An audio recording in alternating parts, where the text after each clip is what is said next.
Hello friend, मैं इस video में डिस्कस करूंगा नॉर्मल डिस्ट्रीब्यूशन। ठीक है, नॉर्मल डिस्ट्रीब्यूशन। तो सबसे पहले नॉर्मल डिस्ट्रीब्यूशन क्या होता है ये हम लोग जानेंगे, और उससे पहले हम लोग ये जानना चाहेंगे कि नॉर्मल डिस्ट्रीब्यूशन आखिर कैसे बन जाता है। तो सपोज करो मैं 5 व्यक्ति का हाइट का सैंपल ले रहा हूँ किसी भी पार्टिकुलर सिटी का, तो उसका ग्राफ इस तरह है। ठीक है, इधर हाइट मैंने लिया, ठीक है, और इधर मैं व्यक्ति ए बी सी मैं ले रहा हूँ। मान के चलो ये हाइट एक व्यक्ति का है, दूसरा व्यक्ति का हाइट उससे ज़्यादा है, तीसरा व्यक्ति का ये लिया, मैं 6 व्यक्ति का ले रहा हूँ। ठीक है, फॉर सिंप्लिसिटी के लिए इस तरह उसकी हाइट आ रही है। ये व्यक्ति ए हो गया, ये बी हो गया, ये सी हो गया, ये डी हो गया, 5 ही ले रहा हूँ। ठीक है, ई हो गया। तो मैंने 5 व्यक्ति का हाइट को लिया, इस तरह हुआ, सैंपल लिया किसी भी पार्टिकुलर सिटी के से। तो हो सके ए का हाइट और डी का सिमिलर है। अब ये सैंपल साइज को मैं अभी 5 लिया था, इसको हम 500 कर दें। ठीक है, तो ये क्या होगा, इसका विड्थ है ये छोटा छोटा हो जाएगा, एकदम इस तरह हो जाएगा, कुछ इस तरह। और धीरे धीरे देखोगे कि इसकी हम अगर सैंपल स्पेस को और भी बढ़ा देंगे तो इस तरह एक कर्व होगा जो मैं यहाँ पर ड्रॉ करता हूँ। ठीक है, एक बेल शेप का कर्व तैयार होगा। इसी को हम नॉर्मल डिस्ट्रीब्यूशन कर्व कहते हैं। ये बहुत ही सिंपल सी बात है। ये कर्व कॉन्टिन्यूअस रहेगा, बेल शेप रहेगा और सिमेट्रिकल है। यहाँ पर आपका 50% इधर एरिया होगा, इधर 50% एरिया होगा। तो ये पहले हमारा शेप कैसे आया वो मैंने देखा। अब ये नॉर्मल डिस्ट्रीब्यूशन एक थ्योरेटिकल डिस्ट्रीब्यूशन है। अब थ्योरेटिकल डिस्ट्रीब्यूशन कहें तो थ्योरेटिकल डिस्ट्रीब्यूशन, तो थ्योरेटिकल डिस्ट्रीब्यूशन कहने का मतलब है कि जरा सपोज करो इक्वेशन ऑफ सर्कल, हम लोग देखते हैं ना इक्वेशन ऑफ सर्कल जो x² + y² = r²। सर्कल का शेप इस तरह होता है। ठीक है, अब ये एक थ्योरेटिकल, ये एक मान लो ये एक थ्योरेटिकल कंसेप्ट है। इसी के आधार पर हम व्हील्स जो पहिया होता है उसकी ले सकते हैं, लेकिन पहिया पूरी सर्कल के तरह नहीं होता, उसमें इस तरह के आपका चीज़ें होती हैं ब्रेक को ताकि पकड़ सके, इसको आप गट्स लगे होते हैं इस तरह का।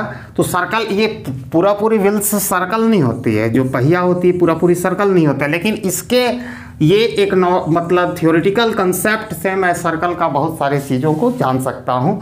उसी तरह नॉर्मल डिस्ट्रीब्यूशन एक थ्योरेटिकल कंसेप्ट है, इससे हम प्रैक्टिकल जो प्रॉब्लम होगा, जो वेरिएबल, जो रैंडम वेरिएबल नॉर्मली डिस्ट्रीब्यूटेड हो गया, उसको हम जान सकते हैं। अब आते हैं कम बैक टू फिर तो हम लोग देखा कि normal distribution is a theoretical distribution. पहली बात ये एक कॉन्टिन्यूअस डिस्ट्रीब्यूशन है, जो देख सकते हो कॉन्टिन्यूअसली है। तीसरी बात जो इम्पॉर्टेंट है, इसको डिस्कवर कौन किया था, एक जर्मन मैथमेटिशियन जिसका नाम था कार्ल फ्रेडरिच। ठीक है, गॉस, जिसके कारण इसको इसी जर्मन मैथमेटिशियन कार्ल, ठीक है, फ्रेडरिच गॉस ने इसको डिस्कवर किया था, जिसके कारण इसे गॉसियन डिस्ट्रीब्यूशन भी कहते हैं। ठीक है, गॉसियन डिस्ट्रीब्यूशन भी इसको जाना जाता है। ठीक है, अब क्या है कि कोई भी रैंडम वेरिएबल, कोई भी एक रैंडम वेरिएबल से x को हैज़ ए प्रोबेबिलिटी डिस्ट्रीब्यूशन, कोई भी रैंडम वेरिएबल का अगर प्रोबेबिलिटी डिस्ट्रीब्यूशन होगा और विच इज़ कॉन्टिन्यूअस। ठीक है, पहली चीज़ है continuous, bell shape and symmetrical, मतलब एक वर्टिकल लाइन हम खींच देंगे बीचों बीच से तो 50% इधर एरिया होगा, मतलब सिमेट्रिकल, यानी 2 बराबर पार्ट्स में इसको बांट रहा है, एकदम एग्जैक्टली पूरा इसको सुपरपोज कर लेगा। ठीक है, तो इसको दो बराबर भाग में बांट रहा है। तो मतलब कोई भी रैंडम वेरिएबल का अगर प्रोबेबिलिटी डिस्ट्रीब्यूशन होगा, रैंडम वेरिएबल, ठीक है, और कौन सा प्रोबेबिलिटी डिस्ट्रीब्यूशन होगा, कॉन्टिन्यूअस प्रोबेबिलिटी डिस्ट्रीब्यूशन होगा, और वो कंटिन्यूअस होनी चाहिए, कॉन्टिन्यूअस होनी चाहिए। पहली बात, बेल शेप होना चाहिए, इस तरह का कंटिन्यूअसली कोई भी गैप नहीं होनी चाहिए, बेल शेप होना चाहिए, घंटी की तरह उसका आकार होना चाहिए, और वो सिमेट्रिक हो, सिमेट्रिक। तो इस तरह के जो कर्व होता है, या आप कह सकते हो इस तरह के सिचुएशन जो होगा, इसी को हम नॉर्मल डिस्ट्रीब्यूशन कहते हैं, और इसके कर्व को नॉर्मल डिस्ट्रीब्यूशन कर्व कहा जाता है।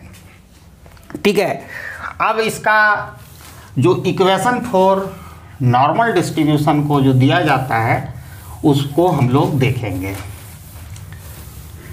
ठीक है, नॉर्मल डिस्ट्रीब्यूशन का जो इक्वेशन दिया जाता है उस पर हम लोग आ रहे हैं।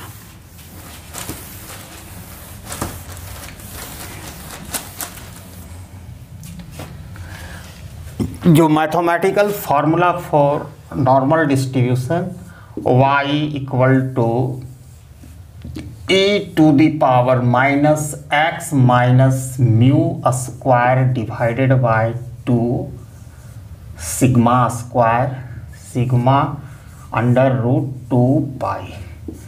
ये एक मैथमेटिकल जो इक्वेशन है नॉर्मल डिस्ट्रीब्यूशन को, ठीक है। तो ये इसके मदद से हम नॉर्मल डिस्ट्रीब्यूशन को कर सकते हैं। इसमें बहुत सारे चीज़ें आई हैं, जो नए नए चीज़ें हैं।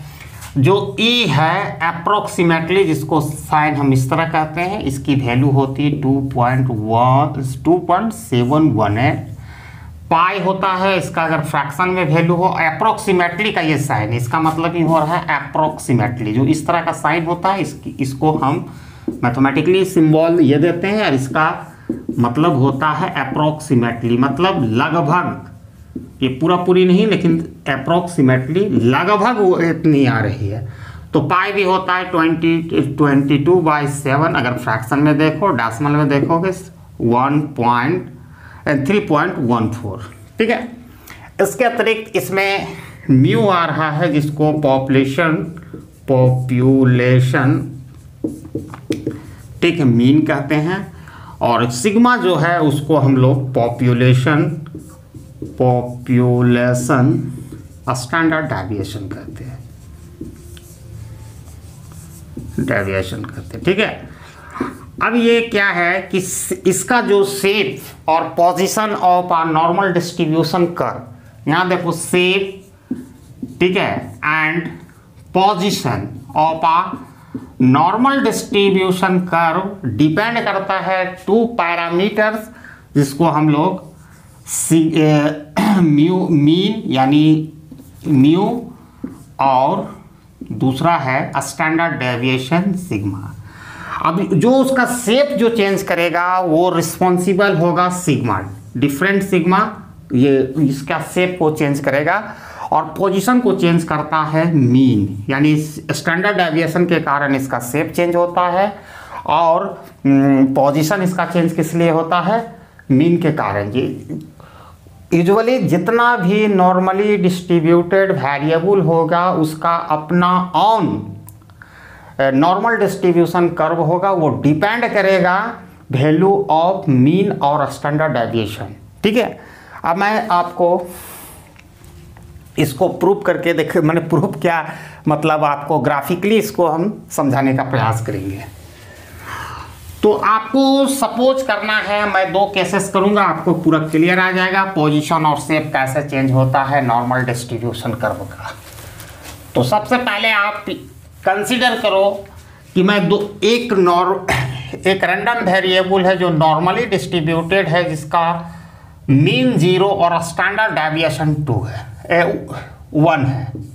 ठीक है, एक दूसरा वेरिएबल को, रैंडम वेरिएबल को कंसीडरिंग करना है with mu equal to 0, but random ये थी स्टैंडर्ड डेविएशन इक्वल टू 2।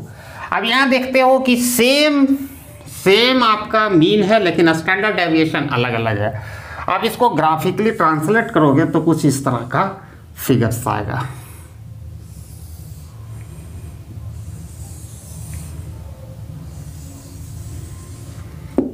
ठीक है,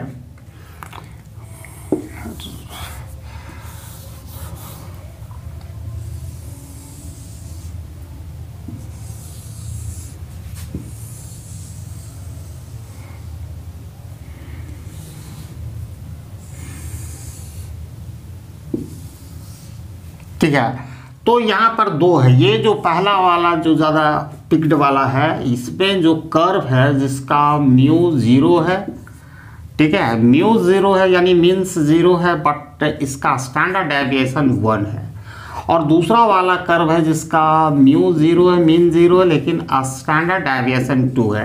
तो हम जैसे जैसे देख रहे हैं the value of standard deviation जैसे जैसे बढ़ता है वैसे वैसे जो कर्व होता है, इसका शेप जो होता है वो स्प्रेड आउट हो जाता है, यानी फैलाव हो जाता है। देखो one with curve with 1 standard deviation ज़्यादा पीक है, उससे फिर फ्लैट हो जाता है।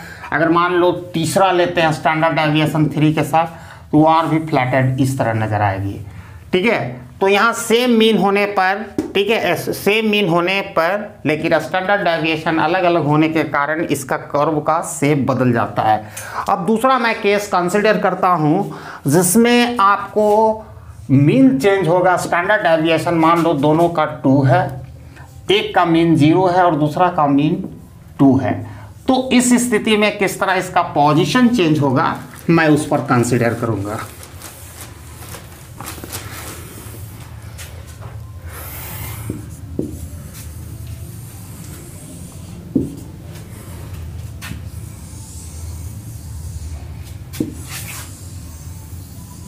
ठीक है, अब ये म्यू इक्वल टू 0 है, ठीक है, दोनों का स्टैंडर्ड डेविएशन 2 है, जिसके कारण ऑलमोस्ट दोनों का जो शेप होगा वो सेम होगा, जैसा कि हम लोगों ने अभी शेप पर डिस्कस किया। अब ये पहला है जिसका म्यू तो आप देख रहे हो 0, मीन 0 है, लेकिन स्टैंडर्ड डेविएशन आपका इसका 2 है, और यहाँ पर म्यू आपका बदल कर 2 हो जाता है और स्टैंडर्ड डेविएशन इसका ऑलरेडी 2 है, सेम है।